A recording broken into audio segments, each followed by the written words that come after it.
दोस्तों, आज हम संविधान चौक में हैं और बाबा साहब की जयंती को लोग मनाने के लिए कल शाम से ही यहाँ आना शुरू हो गए थे और सारी रात यहाँ पर लोग संविधान चौक पर कहीं ना कहीं इकट्ठा हुए और सुबह से देख रहे हैं यहाँ तांता लगा हुआ है बाबा साहब की जो प्रतिमा है उस पर माल्यार्पण करने के लिए। नागपुर अपने आप में एक ऐतिहासिक शहर है। नागपुर बाबा साहब का एक क्रांति स्थल है जहाँ पर बाबा साहब ने विश्व की सबसे बड़ी क्रांति अगर की थी तो इसे आप अतिशयोक्ति मत समझिए, क्योंकि वो रक्त विहीन क्रांति थी। 5 लाख से ज़्यादा लोगों को धम्म दीक्षा दिलाई थी। तो चलिए, आज हमारे बीच में कुछ महिलाएं हैं। मैडम, आपका स्वागत है।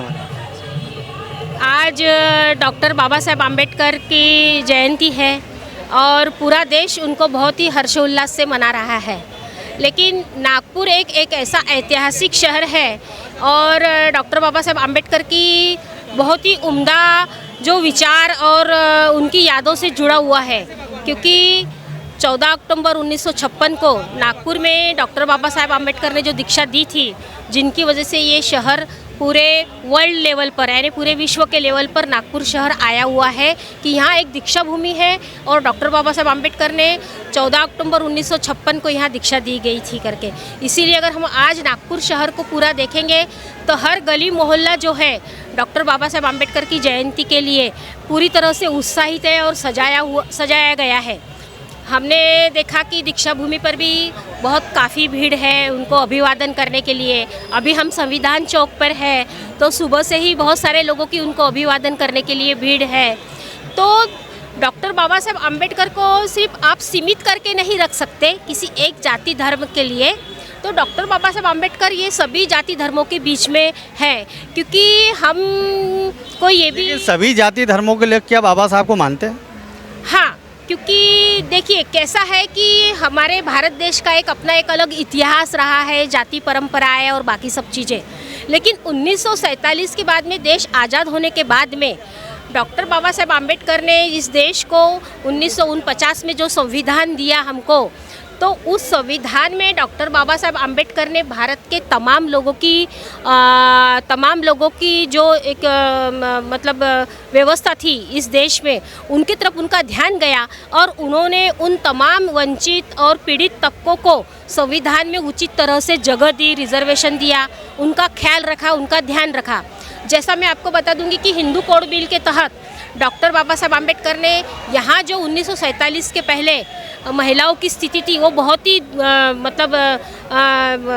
खराब स्थिति थी महिलाओं की, ये डॉक्टर बाबा साहेब आम्बेडकर भी जानते थे। तो संविधान के माध्यम से उन्होंने डॉक्टर बाबा साहेब आम्बेडकर ने इतनी बड़ी क्रांतिकारी चीज़ें महिलाओं को दी कि मतदान का अधिकार यहाँ मिला हमको, संपत्ति का अधिकार मिला, शिक्षा का अधिकार मिला और तमाम अधिकार हमको महिलाओं को डॉक्टर बाबा साहब आम्बेडकर ने दिए संविधान के तहत। तो इसीलिए ये कहना कि बाबा साहब को ये बात अलग हो सकती है कि जाति व्यवस्था के तहत कुछ जो उच्च वर्णीय लोग हैं जिसको आप मनुवादी बोल सकते हैं, उन्होंने एक भ्रम फैला के रखा है कुछ लोगों में कि डॉक्टर बाबा साहब आम्बेडकर ने आपके लिए क्या किया करके। लेकिन बात यह है कि संविधान में डॉक्टर बाबा साहब आम्बेडकर ने सबको सब कुछ चीज़ें दी हुई है और मैं खास करके एक महिला होने के नाते मैं डॉक्टर बाबा साहब आम्बेडकर की बहुत ऋणी हूँ कि उन्होंने हिंदू कोड बिल के माध्यम से संविधान में जो हमारी स्थिति को मजबूत किया, महिलाओं की स्थिति को। और आज देश में जो पूरे 10 साल से जो स्थिति है इस देश में, तो अभी तो ये नौबत आ गई है कि हम डॉक्टर बाबा साहब आम्बेडकर का संविधान बचाएं। अगर संविधान बचेगा तो देश बचेगा, देश बचेगा तो हम सब बचेंगे और महिलाओं की स्थिति खराब नहीं होंगी। अगर संविधान चला गया तो 1947 के पहले महिलाओं की जो स्थिति थी, बुरी अवस्था थी, वो आ जाएंगी। तो हम नहीं चाहते। मैं तो अगर आप तो संविधान कैसे चला जाए, खत्म हो जाए? नहीं, क्योंकि अभी जिस ढंग से जो सरकार यहाँ है, जो मोदी सरकार है, मोदी जी संविधान को अपने माथे पे लेते हैं और बोलते हैं मैं बाबा साहब का भक्त हूँ। वो संविधान खत्म करेंगे? हाँ, क्योंकि उन्होंने अभी तक के 10 साल में जनता ने उन्होंने जो जुमले किए थे संविधान का, मैं ये हूँ, मैं प्रधान सेवक हूँ, प्रधानमंत्री नहीं हूँ। और आपने देखा होगा कि जब वो बन गए, सांसद बन गए और प्रधानमंत्री बन रहे थे, तब उन्होंने संसद भवन के ऊपर में पूरा साष्टांग नमस्कार करके वो सब कुछ किया था। आपने वो भी सब ये किया होगा, लेकिन 10 साल में ऐसा उन्होंने कुछ नहीं किया कि जिसके वजह से पढ़ी लिखी और मेरे जैसी समझदार महिला उन पर विश्वास कर सके।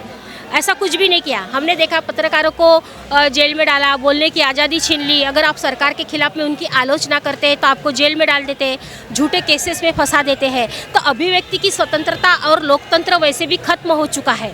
ये तो छुटपुट है वो दिखाने के लिए। अगर 2024 का चुनाव अगर वो जीत जाते हैं तो अगले चुनाव भी शायद नहीं होंगे तो उनको मनमाने तरीके से वो चाहते हिंदू राष्ट्र बनाना चाहते हैं और यहाँ मनुस्मृति का वो सब संविधान लागू करना चाहते हैं। तो फिर डॉक्टर बाबा साहब आम्बेडकर का 1947 के बाद का जो संविधान बनाया गया था तो वो कैसे रहेगा? फिर वो नहीं रह सकता। वो नहीं रहेगा तो फिर महिलाओं की स्थिति जो 1947 के पहले थी वही रहने वाली है।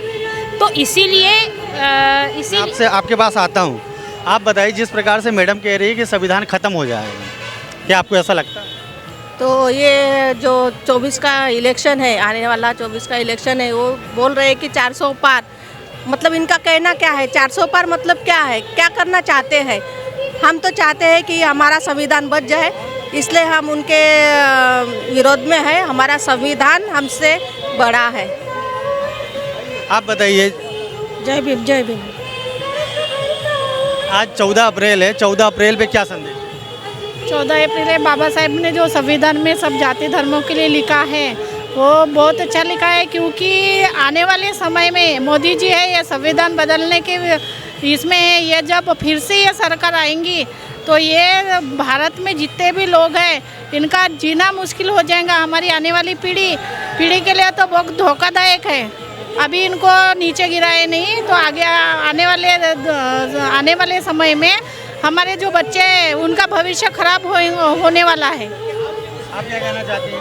मैं बोल रही थी कि आज बाबा साहब ने वैसा लिखा है, संविधान वैसे ही रहना चाहिए और संविधान वैसे ही रहना चाहिए और चेंज नहीं होना चाहिए। वहाँ पे सभी अच्छे से सुविधा लिखी हुई है और संविधान चेंज हो गया तो प्रॉब्लम ही प्रॉब्लम होगी, क्योंकि वो चेंज हो गया तो उनको लगेगा कि संविधान में कुछ लिखा ही नहीं है, वो समझ जाएंगे। इसलिए संविधान वैसे ही रहना चाहिए। संविधान में वो लिखा है वो परफेक्ट लिखा है और संविधान के हिसाब से चलना चाहिए। नहीं तो ये जो अभी नागपुर में चुनाव हो रहे हैं, पूरे देश में चुनाव हो रहे हैं, आप लोग को क्या लगता है? आप लोग जो मैसेज पहुंचा रहे हैं वो लोगों तक पहुंच रहे हैं? हाँ, पहुँच रहे हैं ना सर। अभी जो 19 तारीख को मतदान हो रहा है, उस मतदान में क्या कुछ नया होने वाला है कि फिर से आप जिस सरकार के बारे में डर आपको लग रहा है कि वो संविधान बदल देंगे, फिर से उनके नुमाइंदे चुन के जाएंगे? नहीं, अभी देखिए कि आज डॉक्टर बाबा साहब आम्बेडकर की जयंती है और 11 तारीख को महात्मा फुले जी की भी जयंती थी और अभी 17 तारीख को रामनवमी आ रही है। 19 तारीख को हमारे यहाँ मतदान रखा गया है। तो अभी मैंने कई लोगों से भी चर्चा की, महिलाओं से, बाकी के लोगों से, तो सब लोग इतना परेशान है महंगाई, शिक्षा, स्वास्थ्य और रोजगार के वजह से। तो लोगों का कहना है कि अब ये सरकार हमको नहीं चाहिए, जो अभी सरकार है वो सरकार हमको नहीं चाहिए। और जो इंडिया अलायंस के उम्मीदवार या उनके कैंडिडेट जो है तो उनको ही जनता जो है कि अपना मतदान करना चाहती है और पूरी तरह से इस देश से इस सरकार को भगाना चाहती है। लोग ऊब चुके हैं इन लोगों से। तो नागपुर के भी जो उम्मीदवार है उनके अभी सरकार के जो उम्मीदवार है तो उनसे भी लोग बहुत परेशान हो चुके हैं। वो विकास के नाम पर उन्होंने जो कुछ भी चीज़ें यहाँ की तो नागपुर की जनता उनसे खुश नहीं है कि जो चीज़ें यहाँ ज़रूरत नहीं थी वो चीज़ों को उन्होंने लाया गया। सीमेंट के सड़क या फिर ये सब चीज़ें जो ज़रूरत नहीं ना, लोग सीमेंट की सड़क खा के थोड़ी ज़िंदा रह सकते हैं, लोगों को नौकरी पानी चाहिए। लेकिन उन्होंने मिहान को पूरी तरह से बर्बाद किया। मिहान के नाम पर उन्होंने मेट्रो लाई, लेकिन मेट्रो की और 15 साल की ज़रूरत नहीं थी हमको यहाँ रोजगार, कल कारखाने इनकी ज़रूरत थी। क्योंकि हमने ये देखा कि मॉडल मिल और एम्प्रेस मिल ये दोनों ख़त्म हो गए थे और यहाँ जो 6-6, 7-7, 8-8 हज़ार कामगार काम करता था, उतनी बड़ी मिलें अब नागपुर में नहीं है। तो ये ऐसी बड़ी रोजगार देने वाली मिलें या उद्योग धंधे अगर आते तो हमको मेट्रो की और बाकी की चीज़ों की ज़रूरत रहती। लेकिन इसकी तरफ ध्यान न देता हुआ रास्ते, पुल और ये सब जो समृद्धि महामार्ग, तो ये ना किसानों ने मांगा था ना आम जनता ने मांगा था। आम जनता को चाहिए उसकी जीने का हक, उसको रोजी रोटी चाहिए, उसको स्वास्थ्य चाहिए, उसको शिक्षा चाहिए। इनकी सरकार आने की वजह से इन्होंने कारपोरेशन की सारी स्कूलों को बंद कर दिया गया है, वहाँ जोन ऑफिस बना दिए और उन्होंने जिला परिषद की स्कूलें बंद कर दी गई है। वहाँ उन्होंने तो अभी गरीब और कामगारों के जो बच्चे जैसे तैसे जिला परिषद के स्कूलों से या कारपोरेशन के स्कूलों से 8वीं 9वीं 10वीं क्लास तक पढ़ लेते थे, तो उनको अभी पढ़ाई का मौका नहीं मिलेगा। जिनके पास में पैसा रहेगा वही अपने बच्चों को पढ़ा सकेगा। यानी फिर महात्मा ज्योतिबा फुले के समय की जो स्थिति थी कि बहुजन सामान्य वर्ग को पढ़ने लिखने की जो अनुमति नहीं थी, तो फिर से वही परिस्थिति आएंगी। इसीलिए अभी जनता का रुझान ये है कि इस सरकार को भगाओ और इंडिया अलायंस के उम्मीदवारों को जिताओ। तो नागपुर में वैसे भी इंडिया अलायंस का जो उम्मीदवार है वो जीतने के कगार पर है, वो जीतेंगे। बहुत बड़ा दावा कर रहे हैं। हाँ, क्योंकि वो जनता के बीच में जाने के बाद भी मुझे महसूस हुआ कि इंडिया अलायंस का कैंडिडेट जीत रहा है करके। धन्यवाद। तो दोस्तों ये थे कुछ महिलाएं जो कहीं ना कहीं संविधान बचे रहे उस पर वो अपना काम कर रही हैं। आप देख रहे हैं WLBS न्यूज़। चैनल को सब्सक्राइब करना और बेल आइकन को प्रेस करना ना भूलें।